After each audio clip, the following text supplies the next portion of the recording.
Assalamualaikum warahmatullahi wabarakatuh. Selamat berjumpa kembali. Semoga kita selalu dalam keadaan sehat walafiat.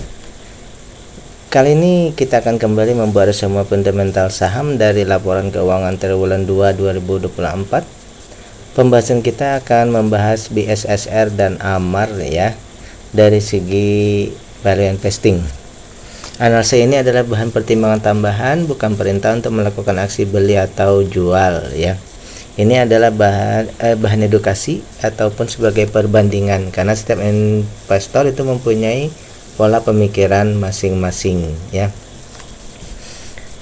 Kita akan membahas yang pertama ini BSSR ya. Bila Anda mendapati bahwa pembahasan kita ini bermanfaat, jangan lupa untuk klik like, subscribe, dan share ya. Kemudian bagi Anda yang ingin memberikan kontribusi terhadap pembahasan kita, silahkan ditransfer ke nomor rekening yang tertera di layar. Baik, ini pembahasan kita yang pertama bara multi sukses sarana ya. Ini bidangnya bidang batu bara. Di triwulan 1 itu untungnya 54%, di triwulan 2 untungnya 50%. Ada penurunan 4% ya. Ini juga terlihat dari penurunan dari permodalan ya.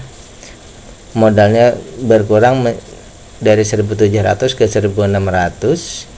Keuntungan juga berkurang, harga naik ya.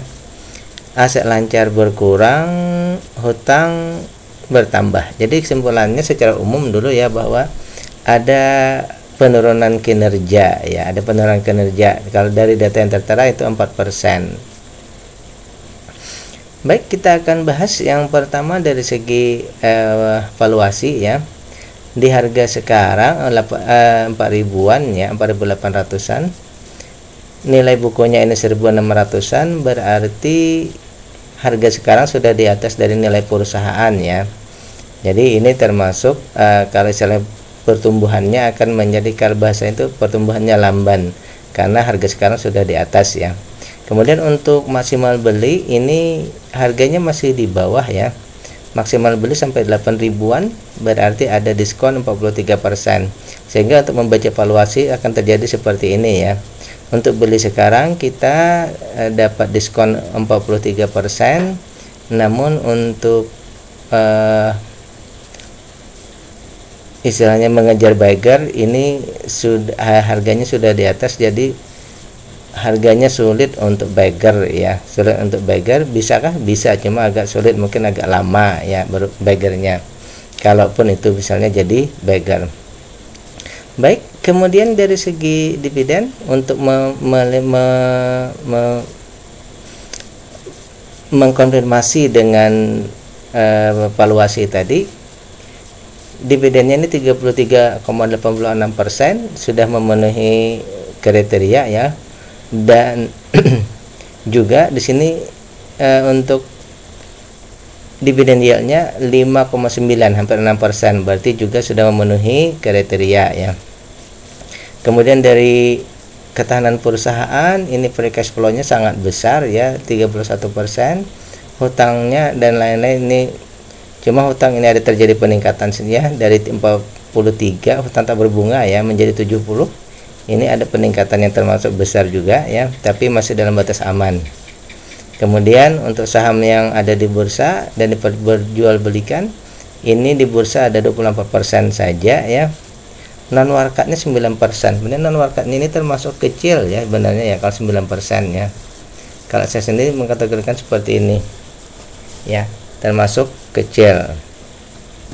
Jadi simpulannya untuk perusahaan ini ya, BSSR ini ya, bahwa yang pertama ini berarti dari harga dibandingkan dengan nilai bukunya ya. Berarti di sini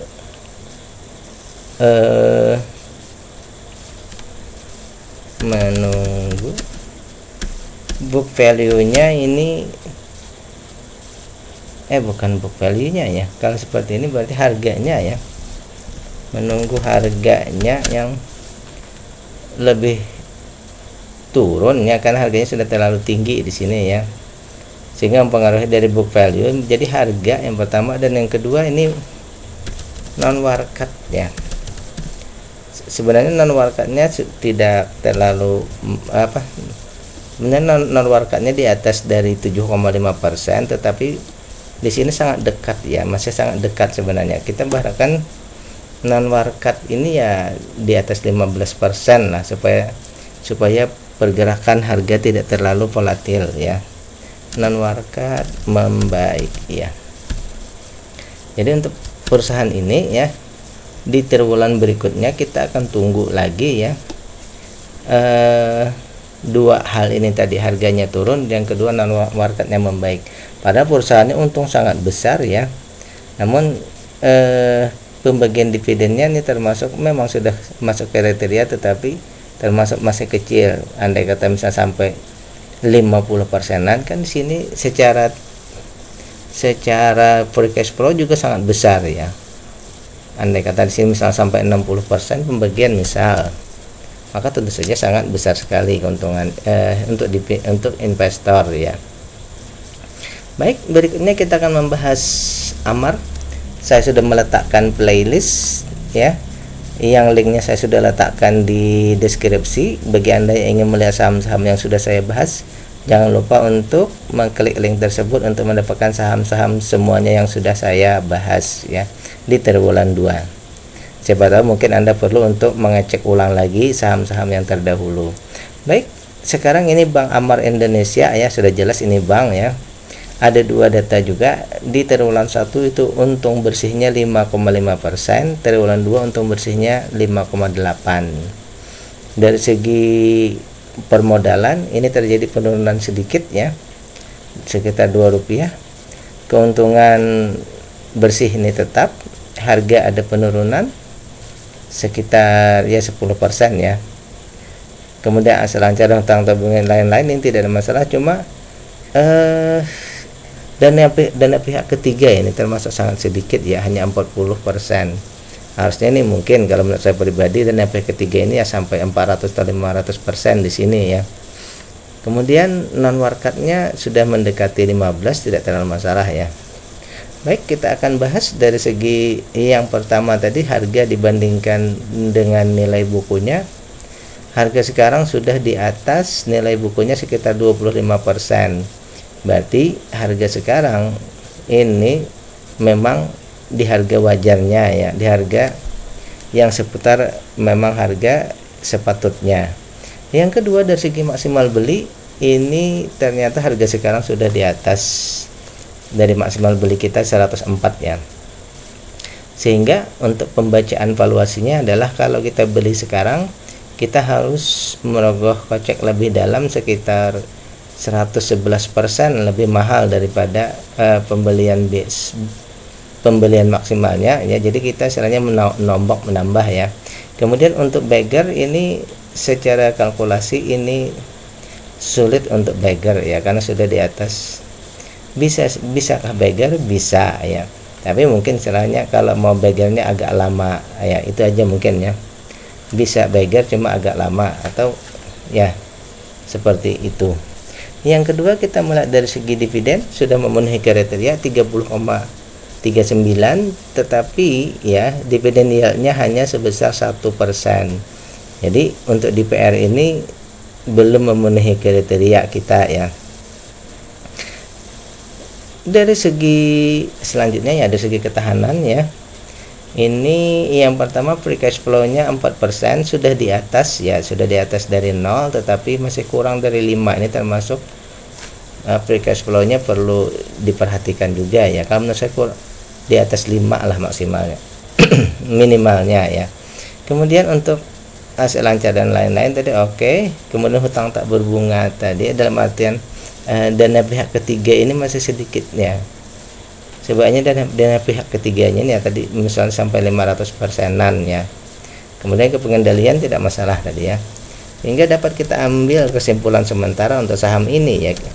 Di triwulan berikutnya kita akan mencari yang kita data ini ya. Yang pertama ini dulu ya.